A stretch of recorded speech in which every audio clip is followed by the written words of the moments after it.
Olá, pessoal. Hoje a gente vai dar início aí à nossa segunda aula, né? Nossa segunda semana aí de curso.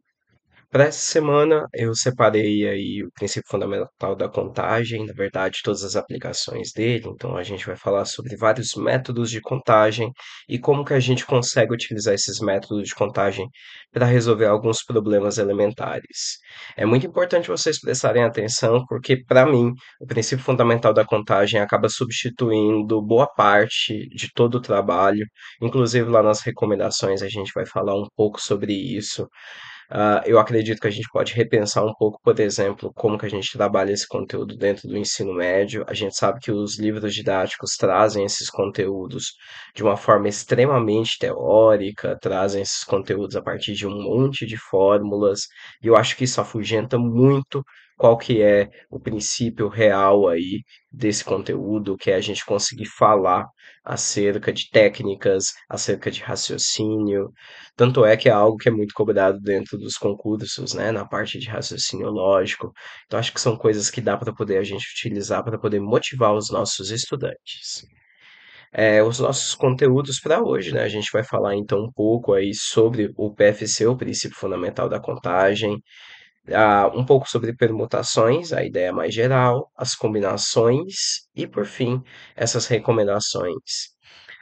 O conteúdo que eu estou explicitando aqui dentro dessa aula está lá no livro Análise Combinatória e Probabilidade, como a gente comentou, nas páginas 17 até as 55, tá? Inclusive contém muitos mais exemplos além dos que eu estou trazendo aqui.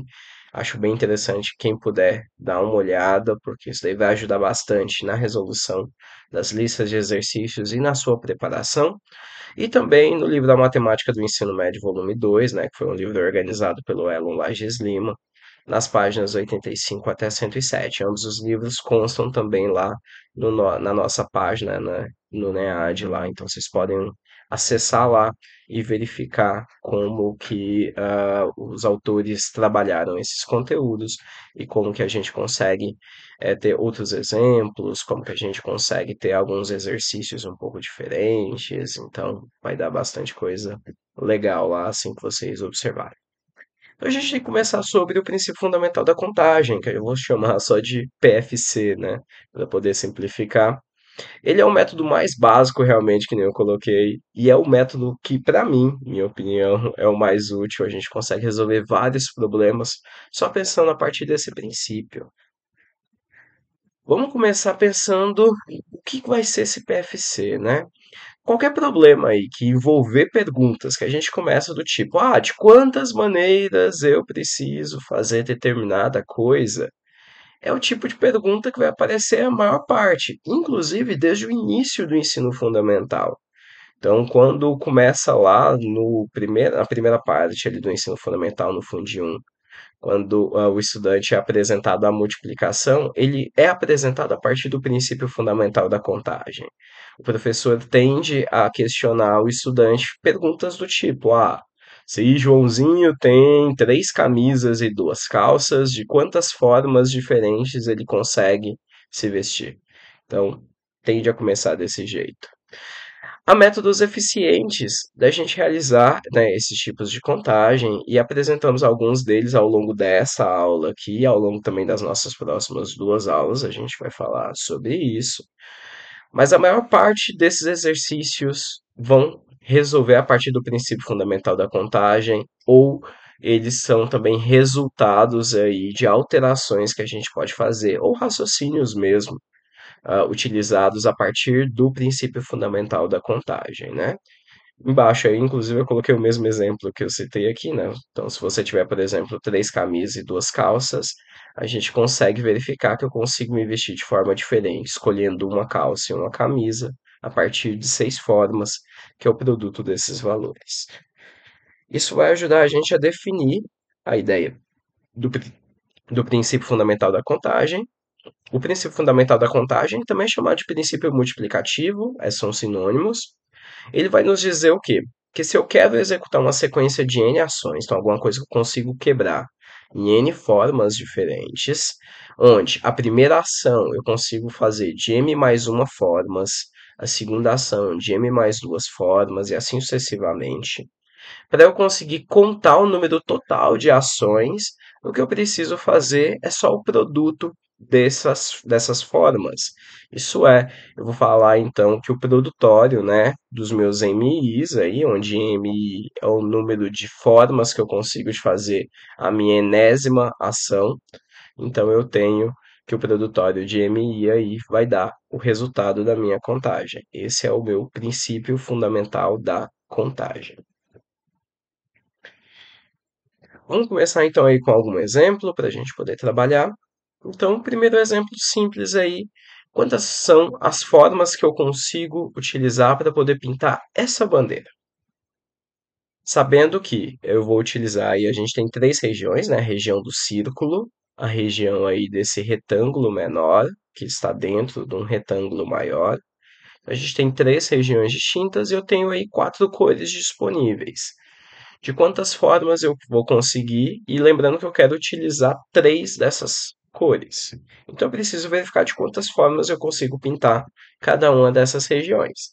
Então, por exemplo, a gente pode começar aqui pensando aqui na região do meu círculo. Se eu vou pensar aqui na região do meu círculo, concordam que todas essas quatro cores aqui eu posso utilizá-las para pintar a minha figura? Resultado, para pintar aqui dentro, eu tenho quatro formas possíveis. Agora, para pintar este retângulo que está aqui, ó, onde eu marquei esse xizinho, para pintar essa região retangular que está aqui, agora eu já tenho menos questões. Por quê? Eu quero utilizar três dessas cores, e uma das cores já foi utilizada para poder pintar o meu círculo.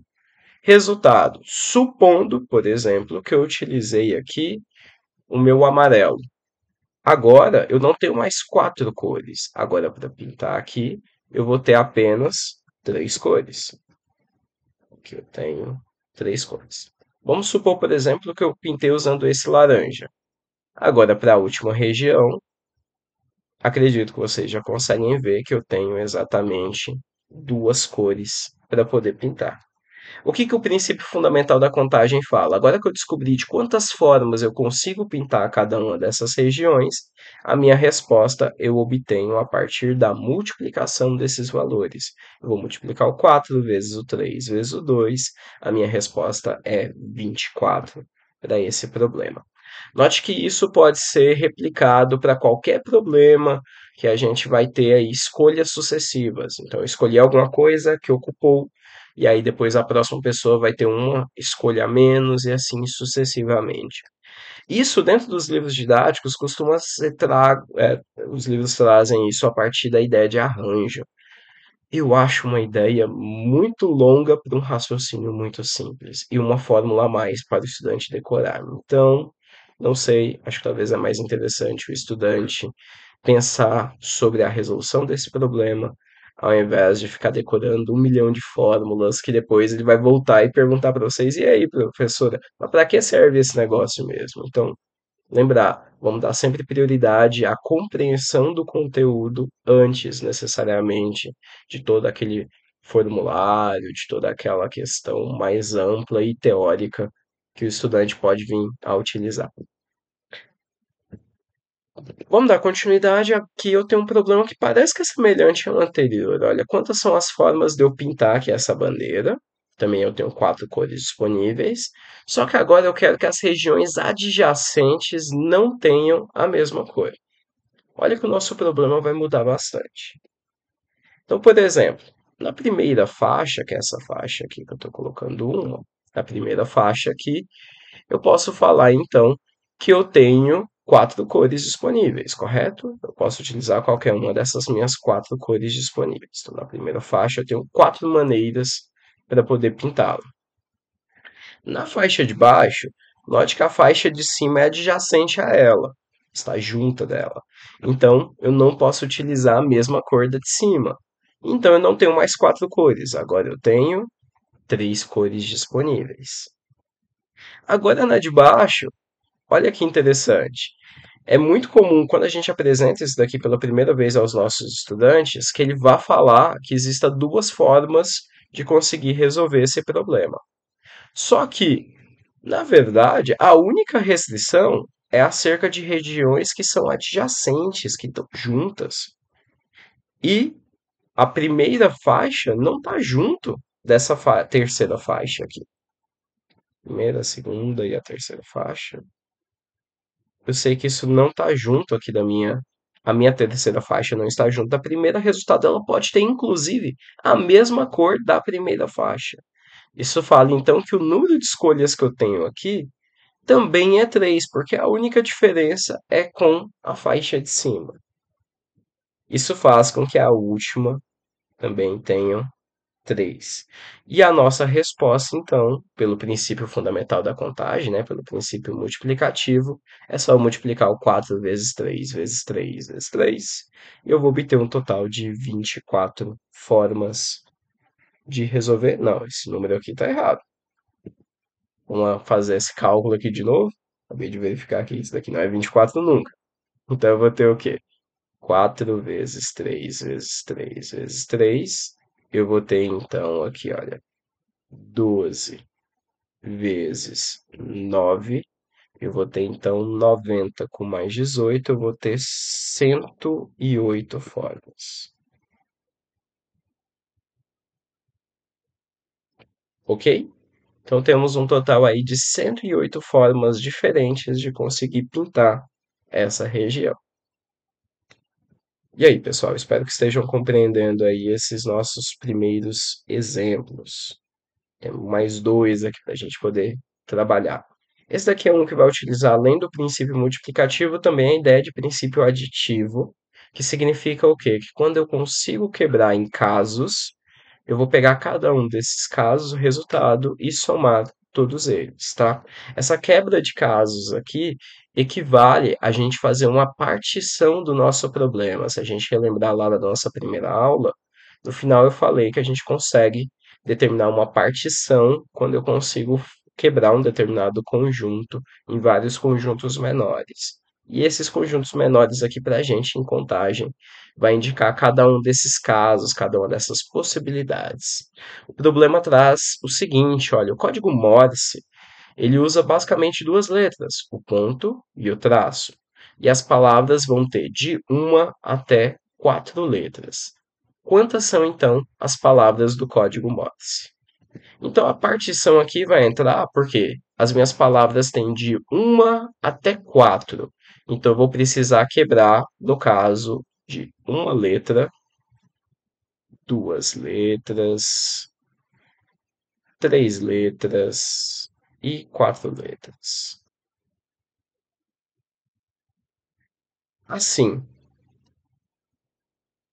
com uma letra disponível, eu vou ter apenas duas possibilidades, ou ponto ou traço.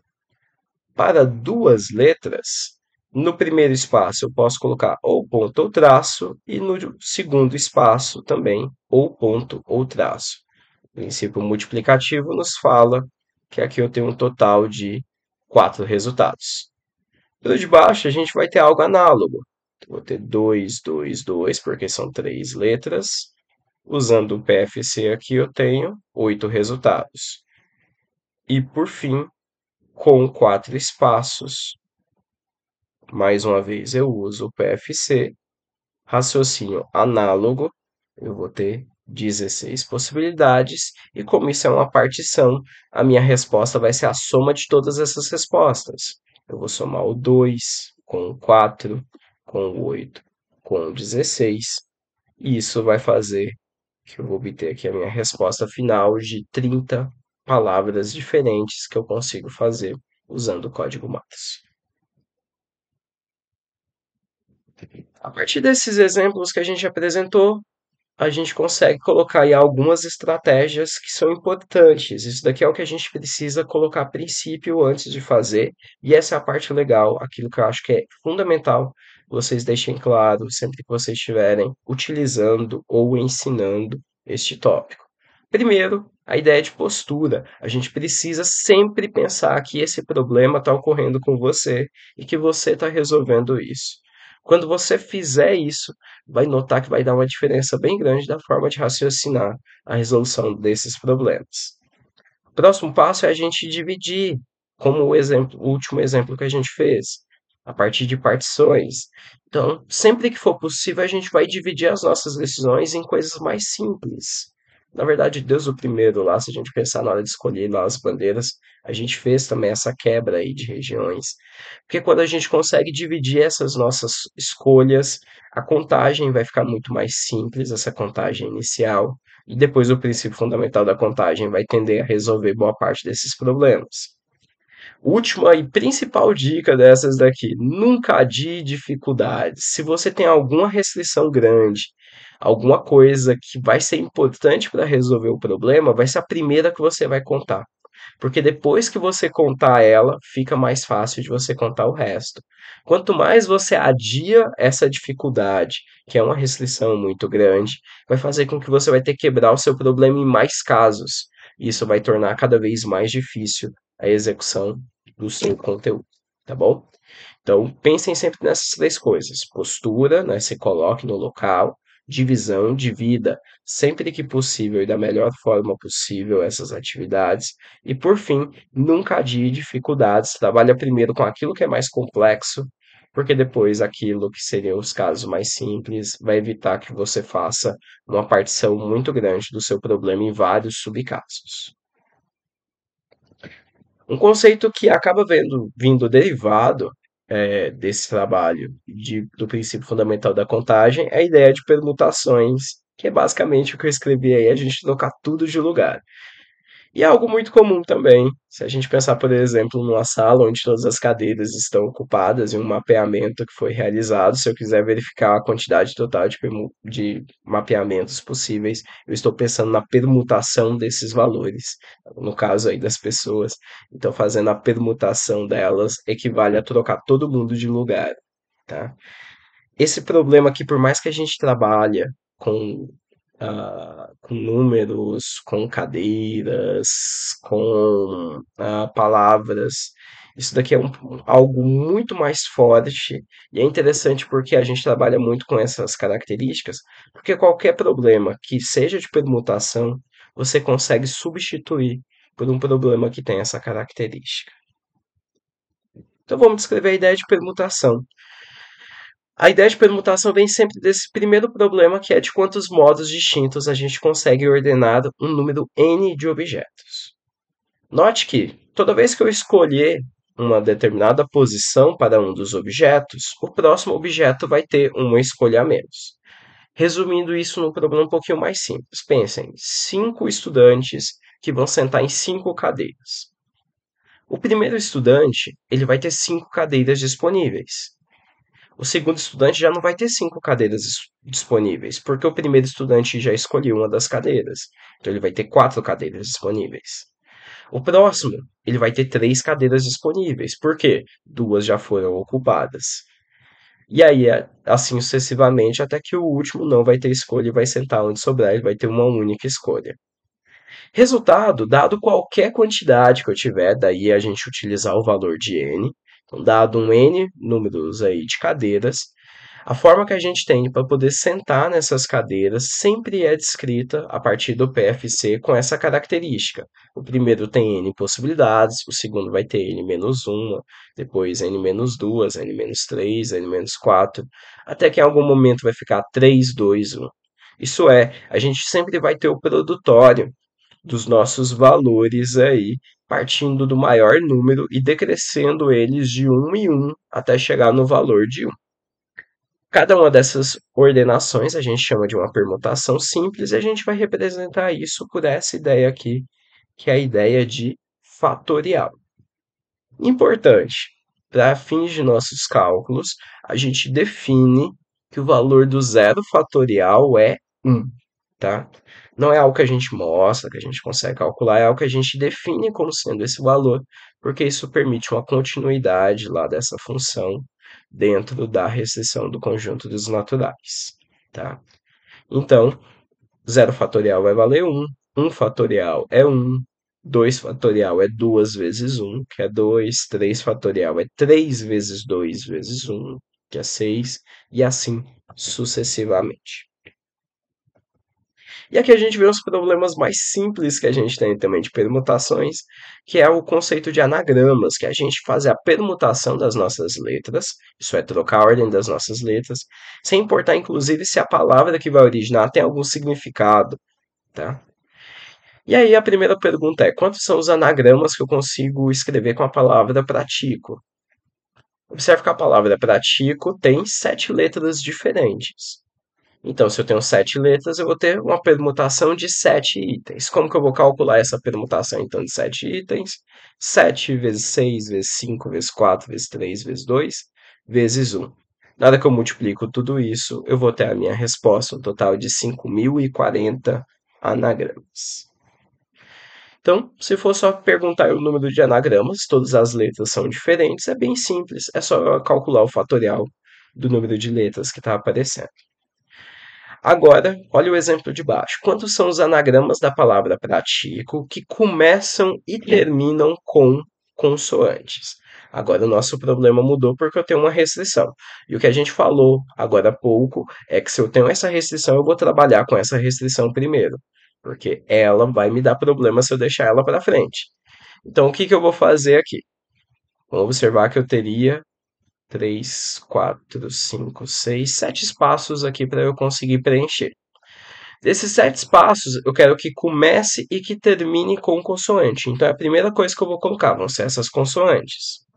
No total, a palavra pratico tem 4 consoantes: P, R, T e C. Então, lá no começo eu vou colocar uma das 4 consoantes, então eu tenho 4 maneiras, e no final eu tenho 3 maneiras. Dá um total já de 12 possibilidades. Depois que eu coloquei a primeira e a última, para as letras que são intermediárias, eu não tenho nenhuma restrição. Então, eu vou ter das 5 letras que faltam, 5, 4, 3, 2, 1, que nada mais é do que o meu 5 fatorial.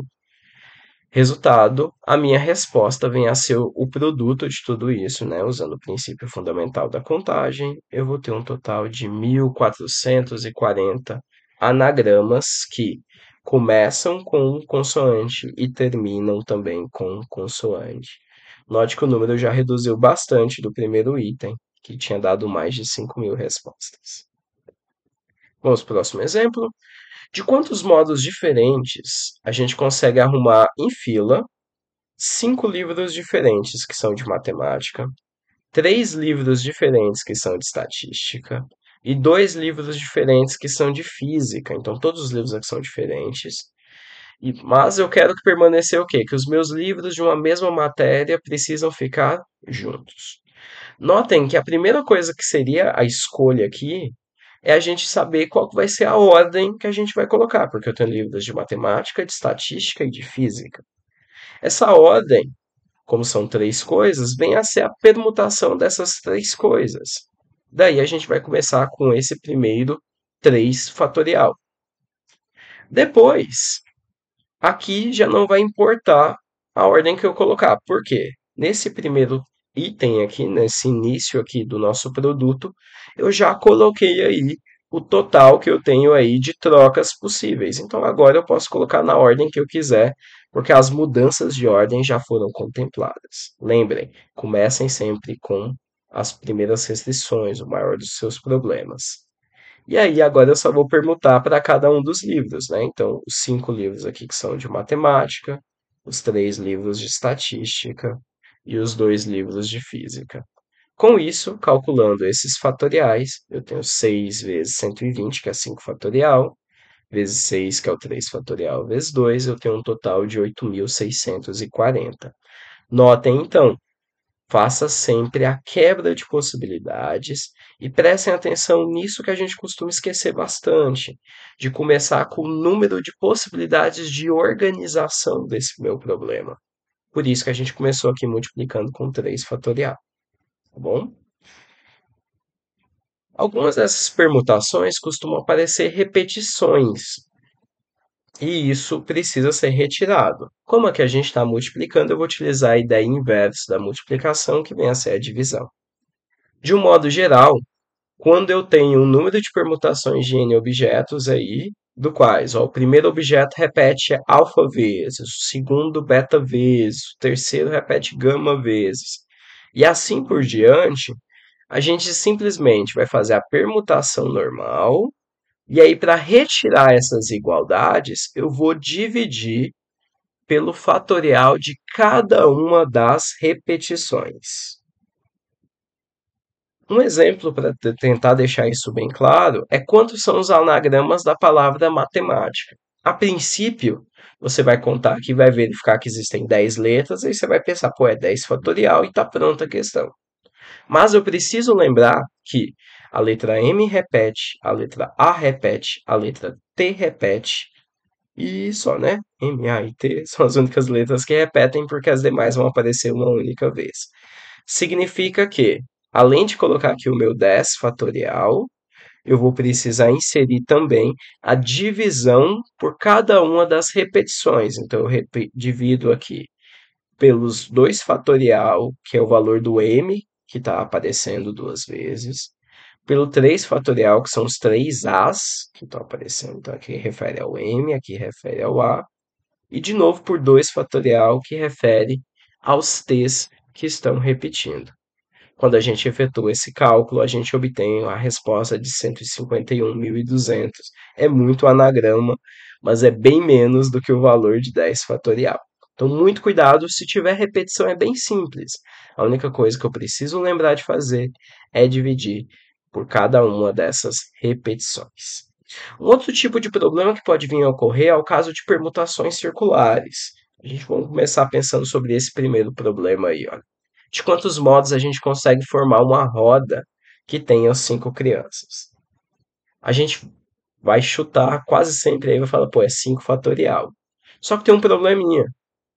Se eu pegar todas essas crianças e girar na roda, elas continuam na mesma posição. Se eu não trocar de posição entre elas, continua sendo a mesma coisa. Então, o que eu preciso fazer? A minha ideia, sempre quando eu penso em problemas desse tipo, é de que a minha roda só vai começar a ser construída, por exemplo, quando a primeira criança sentar nessa roda. Porque assim que ela senta nessa roda, a minha roda é fixa. Então, a resposta nossa, ao invés de ser 5 fatorial, vai ser o valor de 5 menos 1 fatorial, que é 4 fatorial, tá bom? De uma forma geral, se eu tenho uma permutação que é circular, aí você pode pensar em rodas, pode pensar em colares, por exemplo. Acho que já vi algumas colares com beads, aquelas bolinhas para poder ficar colocando. Tudo isso que for circular, ele só vai conseguir se fixar após o primeiro valor estiver lá dentro. Nesse caso em específico, então a gente sempre tem um valor a menos dentro do fatorial, tá bom? Olha um exemplo aqui. Um grupo de 6 pessoas, incluindo Newton e Lucimar, decide jogar cartas em rodadas circulares. Após a vez de um jogador, a próxima a jogar aí vai ser sempre aquele que vai estar à sua direita. Por questões estratégicas, Newton decide se posicionar sempre imediatamente à direita de Lucimar. De quantas formas esses 6 jogadores vão conseguir sentar ao redor da mesa? Observem, o Newton só vai sentar depois do Lucimar, então nosso círculo, as nossas permutações só vão ocorrer depois que a Lucimar sentar e o Newton sentar à direita dela. Então eu tenho duas das minhas 6 posições fixas. Então o total de posição que eu vou ter vai ser só 4 fatorial. Eu vou ter então 24 formas. Supondo agora que o Newton deseja ficar em qualquer um dos dois locais, que ele deseja ficar aí ou antes ou depois da Lucimar, a nossa resposta vai mudar? Sim, porque além de ter essas 24 formas do item anterior, eu ainda tenho a permutação entre Newton e Lucimar, que são duas pessoas, 2 fatorial. Resultado, eu vou ter o dobro de posições, eu vou ter 2 vezes 24, eu tenho um total de 48 formas. Então, muito atenção, quando eu tenho permutações circulares, eu preciso primeiro posicionar os valores que são fixos, ou se não tiver nada no texto falando de fixo, eu coloco alguém para poder fixar, e depois disso que a gente vai iniciar o nosso trabalho com permutações. Um caso bem específico de permutações é quando a gente vai falar de combinações, é quando a gente vai selecionar um subconjunto dentro do meu conjunto maior. E a isso a gente denomina a ideia de combinações. Ela vai iniciar sempre desse problema: de quantos modos a gente consegue selecionar p objetos distintos entre n objetos distintos dados. Obviamente, aqui o meu p precisa ser um valor menor do que esse n, tá bom? Então, se eu tenho, por exemplo, 10 coisas, de quantas formas eu consigo selecionar 5 coisas que estão lá dentro? É a ideia de subconjunto. Tá? Então, cada seleção de p objetos é um chamado de combinação simples de uma classe P, que é o número total que eu estou selecionando dos meus N objetos. Tudo bem? Por exemplo, aqui, ele vai verificar aí quais são as combinações que eu consigo fazer numa classe de 3 objetos do meu conjunto que tem as seguintes letras: A, B, C, D e E. Note que aí eu vou conseguir fazer o ABC, eu vou conseguir fazer o ABD, ABE, ACD, e aí eu vou ter todas essas 10 possibilidades aí fazendo isso. É óbvio que não dá para fazer isso sempre listando todas as nossas contagens. Então, como é que a gente vai contar esse problema? A gente pode representar usando essa primeira notação aqui, que é a notação de combinação, essa aparece muito presente nos nossos livros aqui didáticos, né? Combinação de N de P em P, que a gente costuma falar. Ou eu acho muito mais prático a gente utilizar e, se possível, sempre ensinar já direto usando essa notação, também conhecida como binômio, porque essa notação aqui, ela fica um pouco mais simples e vai ajudar, por exemplo, no conteúdo que a gente fala na nossa próxima aula, que é o binômio de Newton, né? Para a gente conseguir fazer as expansões de quadrados de somas. Então, a gente vai chamar isso de n escolhidos de P em P, é a mesma coisa. E como que eu vou conseguir calcular? Bem, primeira coisa, eu preciso que os meus objetos permutem. Então, eu vou ter n fatorial. Depois que os meus objetos permutar, eu vou escolher um número p desses objetos. Só que eu escolher primeiro ou escolher por último não vai afetar em nada. Então, eu vou ter uma permutação com repetição, porque todos esses conjuntos, não importa a ordem, né, daqueles que foram escolhidos, eu preciso dividir. Só que também não importa a ordem de quem não foi escolhido. Então, se dos meus n objetos eu escolhi p objetos, eu tenho n menos p objetos que não foram escolhidos, cuja ordem também não significa nada para a gente. Daí a gente consegue chegar nessa fórmula que foi descrita aqui em cima, que a combinação de n itens de p em p é dada por n fatorial dividido por p fatorial n menos p fatorial. A gente consegue notar, por exemplo, que se eu pego os meus 5 itens, o A, B, C, D, E, e escolher 3, a partir do meu cálculo eu obtenho também o valor de 10.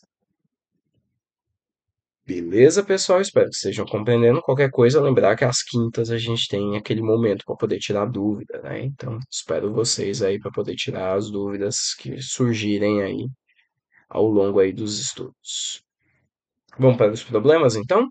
Com 5 homens e 4 mulheres, quantas comissões de 5 pessoas com exatamente 3 homens eu consigo formar? Então, vamos pensar aqui no nosso problema. Se dos meus 5 homens eu quero escolher 3, eu vou ter então começar fazendo 5 de 3 em 3. Essas são as nossas escolhas. Mas a nossa comissão tem 5 pessoas, dos quais 3 foram homens, resultado, eu tenho 2 mulheres. Então, das minhas 4 mulheres disponíveis, eu vou ter que escolher 2 delas. E o que eu vou fazer com esses 2 binômios que eu montei aqui? Eu vou fazer a multiplicação. A ideia do nosso princípio fundamental da contagem. Então, aqui eu contei quantos homens, aqui eu contei quantas mulheres, e agora eu vou multiplicar esses dois resultados. Daí eu tenho, usando aquelas fórmulas ali de combinação, ou pensando, olha, dos 5 homens, eu vou escolher 3 e vai ficar 2 sem serem escolhidos. Mesma coisa que para as mulheres. Das 4 mulheres, eu vou ter 2 mulheres escolhidas e 2 mulheres que não foram escolhidas. Com isso, eu vou ter um total de 10 vezes 6, eu vou ter um total de 60 comissões. Se a gente mudar um pouco esse problema, observe que isso vai dar uma alteração. Com 5 homens e 4 mulheres, quantas comissões de 5 pessoas, com pelo menos 3 homens, olha que mudou muito pouco. De cima era com exatamente, agora eu falo com pelo menos 3 homens, podem ser formadas. Então, note, além do caso anterior, que seria o de exatamente 3 homens, como é pelo menos, o meu grupo de 5 pessoas também podem ter 4 homens ou podem ter 5 homens. Com isso, a gente quebrou em 3 casos possíveis e a gente vai pegar cada um desses 3 casos, resolver o valor dos binômios, né? O primeiro é o caso que foi resolvido no de cima, depois eu tenho 5 vezes 4, e de 5 homens escolher 5, eu só tenho uma única forma. A gente vai utilizar aqui tanto o princípio aditivo quanto o multiplicativo para chegar em 81, como sendo a resposta desse problema, tá bom? Pessoal, quando vocês estiverem utilizando e fazendo essas questões, às vezes é interessante vocês pararem o vídeo, abram um slide que já está disponível sempre lá no NEAD, tenta verificar primeiro, depois retorna aí para conseguir chegar na sua solução. Tá bom? Agora a gente vê um problema que é bem diferente das nossas combinações simples, que é o que a gente chama de uma permutação completa. E eles surgem basicamente deste problema, que é quantas são as soluções inteiras e não negativas de uma equação aí, x1 mais x2 mais xn igual a um determinado número p. Parece que é um problema muito teórico e sem aplicabilidade. O exemplo que a gente vai fazer vai justamente mostrar para vocês que esse é um tipo de problema, na verdade, mais comum do que a gente imagina. Mas enfim, eu quero então descobrir que se eu tenho aí n escolhas, né, x1 mais x2 mais xn, eu tenho n escolhas com valores, tamanhos diferentes, de quantas formas eu consigo fazer isso até que isso atinja um valor pré-determinado p. Para esse tipo de problema, eu chamo isso de combinação completa, e a gente vai chamar isso como CR de P de NN, tá bom?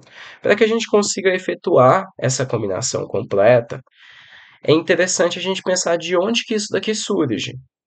E para poder facilitar esse processo, a gente precisa entender que o que a gente precisa fazer é que para cada uma das nossas soluções, eu consigo representar aí a partir de filas aí, né, de sinais de mais e de barras. Por exemplo, para esse problema mais genérico aqui, eu preciso que vocês entendam que eu tenho um total de n-1 valores de mais, que vão dividir em n regiões o meu espaço, e eu tenho aqui o meu valor de P que eu preciso quebrar, eu preciso separar isso dentro das minhas regiões.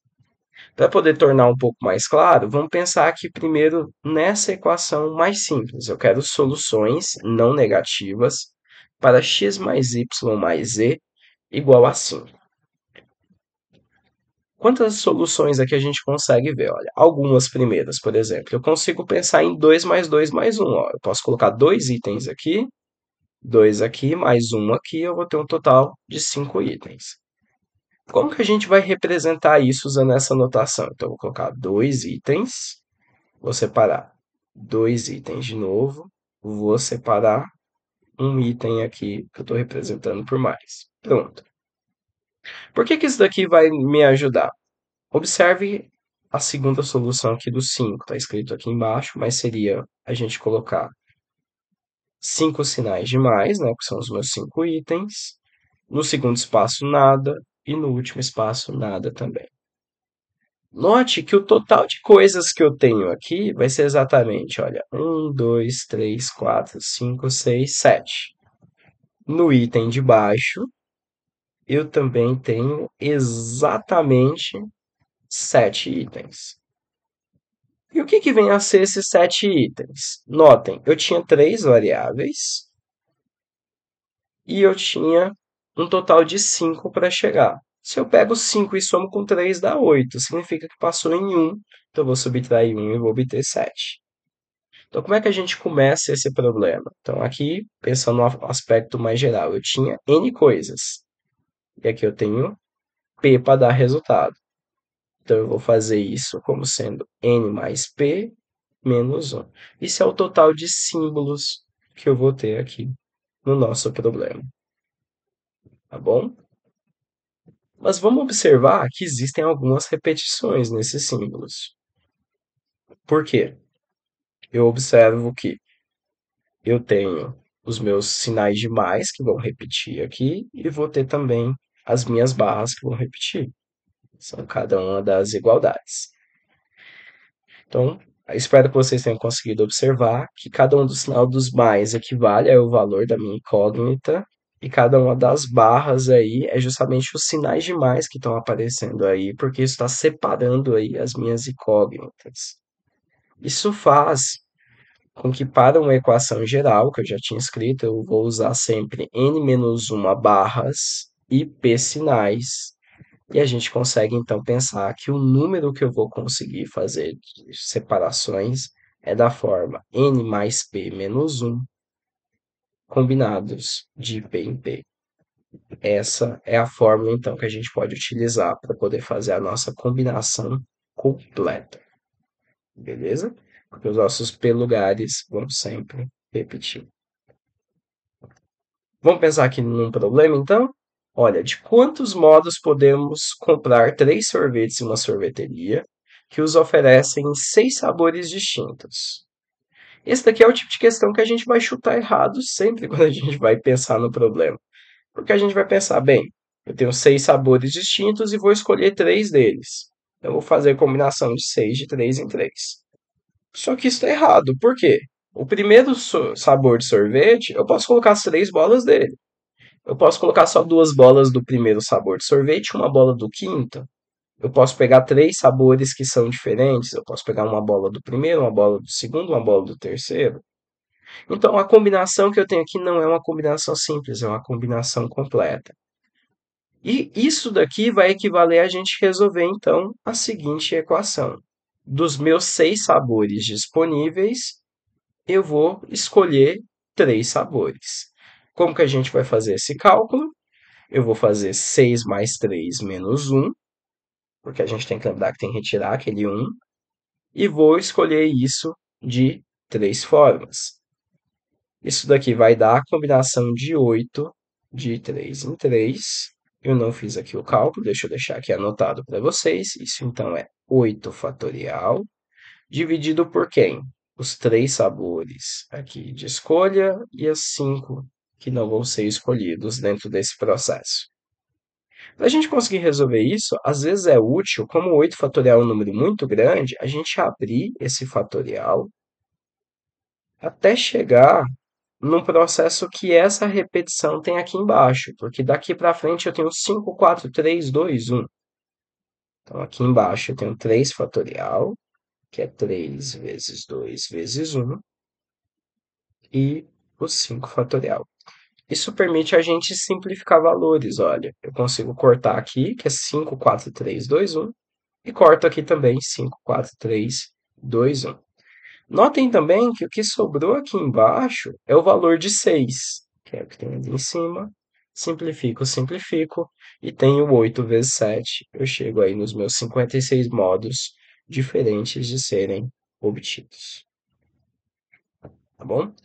Para não deixar a aula muito longa, a gente finaliza aqui com os nossos exemplos, mas nos livros vocês vão encontrar muitos, muitos outros exemplos que vão ajudar vocês a conseguir resolver as atividades. Mas recomendações para essa aula de aula, o que vale a pena a gente ter cuidado nisso? Primeira coisa, gente, não faça fórmulas demais ou casos particulares demais. A primeira coisa até que eu falei hoje. Isso obscurece as ideias e torna elas mais complicadas. Quem troca o PFC por fórmulas de arranjos, permutações e combinações vai ter dificuldade de resolver problemas mais simples, né? Aprenda a fazer com que os seus alunos aprendam com os erros e que vocês também, gente, aprendam com os erros. Isso daqui só foi aprendido por mim, por exemplo, depois de fazer muitos e muitos exercícios e errar bastante. Porque na hora que a gente erra, o mais importante não é simplesmente pensar, pô, errei, tá errado. É tentar analisar por que que essa é uma solução errada. Inclusive, essa é uma parte de conteúdo que é interessante vocês trabalharem com a metodologia de resolução de problemas inversa, que é o quê? Você apresentar uma solução errada para os estudantes e pedir para que os estudantes descubram o porquê que essa solução está errada e fazer a correção. Isso é algo bem interessante. Quem puder, faça isso. Vai verificar que muda bastante a forma de pensar dos estudantes. Tá? Essa daqui é bem importante. Você quer mostrar que é bom ou quer que os seus alunos aprendam? Então, obviamente, espero que vocês escolham sempre a segunda alternativa. Então, vamos resistir à tentação de tentar encontrar aquele truque, aquela coisa bem rápida para resolver o problema. O que é ideal é que a gente consiga despertar nos nossos estudantes formas aí de resolver os nossos problemas que sirvam para vários problemas, não aquele truque, aquela coisa maravilhosa que resolve um único problema. Não dê preferência a raciocínios destrutivos, que é o quê? Aqueles raciocínios onde você conta tudo e aí vai tirando tudo que está fora. Esses tipos de raciocínios, né, de contar mais depois de descontar, né, eles são de uma forma um certo indevida para essa ideia, porque todos os raciocínios da combinatória seguem do princípio da partição, que é da ideia de construir isso. Então a gente começa separando em casos, calcula cada um dos casos e depois juntam. Esse tipo de coisa ajuda muito mais os estudantes a perceberem o que vem a ser a ideia de contagem. Um processo seguro de tornar as coisas mais complicadas é começar assim. Isso daqui me traz muitas lembranças, porque eu aprendi muito desse jeito. Imagino que vocês também devam ou estar ensinando, ou ter aprendido também dessa forma, né? Quer perguntar, e aí, esse problema é um problema de arranjo ou é um problema ou de combinação? A gente acaba reduzindo muito as possibilidades dentro da combinatória e acaba colocando para o estudante que é de extrema importância ele entender aquelas funções, aquelas fórmulas ali que foram organizadas, sem perceber que o raciocínio às vezes está se perdendo nessa ideia. Pensem, como é que a gente consegue resolver aqueles problemas de bandeira que estavam lá atrás? Pessoal, espero que o espirro não passou. Eu acho que voltou aqui a gravar. Bem, como é que a gente consegue resolver, por exemplo, então, os problemas, né, que envolvem coloração, contagem, formação de placas, só usando fórmulas de arranjo de combinação? Uma coisa vai ficar horrível. Então é muito mais útil que o estudante perceba qual que é o raciocínio e como que a gente consegue trabalhá-los, tá? Bem, dito isso, a gente finaliza mais uma aula relativamente grande. Além dessa aula, pessoal, material para poder fazer a leitura, lista de exercícios, e eu vou colocar vídeos extras, como eu fiz semana passada, com vários exemplos aí que podem vir a ajudar vocês a perceber, a compreender aí um pouco mais do conteúdo. Qualquer dúvida, qualquer problema, lembrem que vocês têm os contatos para poder me chamar, tem o nosso grupo, tem também o e-mail. Então, qualquer informação aí, espero que esteja fácil para que vocês consigam me encontrar. Mais uma vez, vamos tentar tornar isso uma educação à distância, mas não distante. Então, vamos participar, vamos conversar. Semana passada foi bem legal essas trocas entre vocês, entre professor e aluno. Eu acho que é um dos grandes ganhos que a gente consegue fazer dentro de uma especialização. Tá bom? Dito isso, agradeço a quem teve paciência de assistir tudo isso e até a próxima.